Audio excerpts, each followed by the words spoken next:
रियापुर के जंगल में टूनटू ने चिड़िया और बंटी कबूतर भीख मांग कर गुजर बसर किया करते थे। वे लोग सुबह सुबह ही भीख मांगने के लिए निकल जाते थे और देर शाम को ही घर लौटते थे। उन दोनों की एक छोटी सी बेटी थी जिसका नाम उन लोगों ने पिंकी चिड़िया रखा था। एक दिन की बात है, टूनटू ने चिड़िया अपने पति बंटी कबूतर से कहती है, बंटी, हमारी बेटी बड़ी हो रही है, हम उसको अच्छी शिक्षा देंगे, उसको अच्छे कॉलेज में पढ़ाएंगे।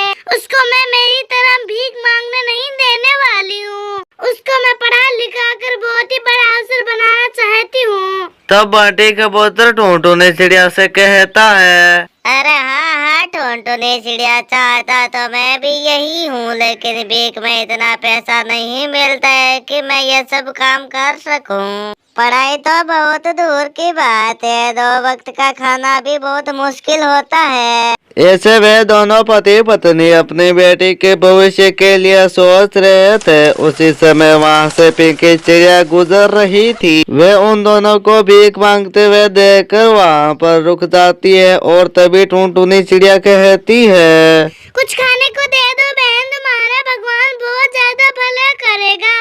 तब गुस्से में पिंकी कहती है, अरे ओ टुनटुन चिड़िया, तुम मेरा रास्ता खराब मत करो, मैं किसी जरूरी काम से बाहर जा रही हूँ। तुम दोनों भिखारियों को मैंने देखा तो रुक गए। तुम दोनों भिखारी क्यों बने हुए हो? तुम कुछ काम क्यों नहीं करते हो? अरे कुछ तो कमा कर खा लिया करो।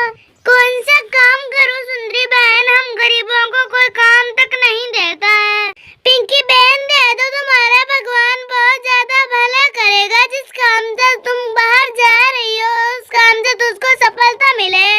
चल ठीक है, ये देख मेरे पास कुछ दिनों की लॉटरी की टिकट पड़ी है, ये तू रख ले। मुझे तो लॉटरी पे कुछ भरोसा ही नहीं है।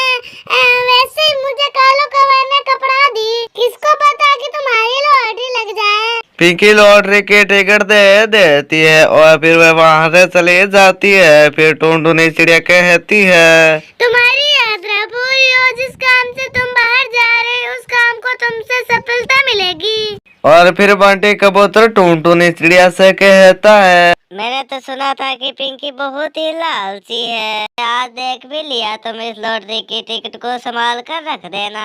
हाँ बंटी, मैं उनको संभाल कर रख दूंगी।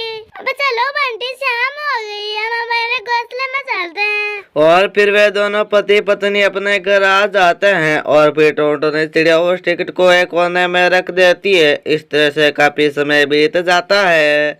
वे दोनों लॉटरी की टिकट के बारे में भूल जाते हैं और फिर इस तरह से काफी समय बीत जाता है। एक दिन पिंकी चिड़िया अपनी माँ से कहती है, मम्मी पापा, मैं ये क्या कागज ले लूं, इसको मैं हवाई जहाज बनाकर उड़ाऊंगी। टूनटूनी चिड़िया देखती है कि वह लॉटरी की टिकट पिंकी के पास है तो वह उसे छीन लेती है और फिर वह बंटी कबूतर से कहने लग जाती है, अरे मैं तो इस टिकट को भूल गई। अरे बंटी, तुम उसको टिकट को चेक करके देखो, काश लॉटरी हमारी लगी गई होगी। जल्दी से तुम किसी के पास जाकर देखो कि इसमें क्या परिणाम आया है। बंटी वह टिकट लेकर कालो कौवे के पास जाता है।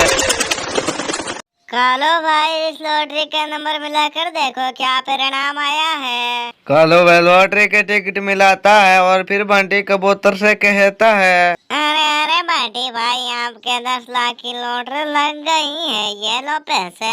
बंटी कबूतर खुशी खुशी उन पैसों को लेकर अपने घर आ जाता है और फिर वे सभी उन पैसों को देखकर बहुत ही खुश होते हैं और उन पैसों से वे खुशी खुशी अपना नया घर बनाते हैं और फिर वे सभी खुशी खुशी रहने लग जाते हैं।